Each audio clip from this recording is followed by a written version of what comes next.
How to share YouTube video link on Instagram story.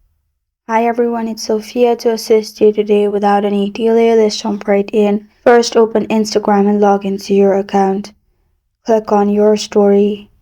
Then add any background picture or video you want. After you do that, click on stickers on top. You'll find this kind of screen pop up. You'll find link option beside hashtag. Click on link. Then simply open YouTube. After you've opened YouTube, click on the video you want to share. Click on share, copy link.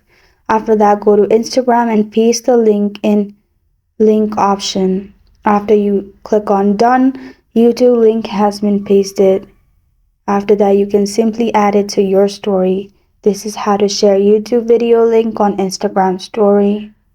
Thank you for joining me today. If this video helps you out, please leave a like and subscribe for more. Got a question or want to suggest a topic? Comment below. I am Sophia signing off. Until next time.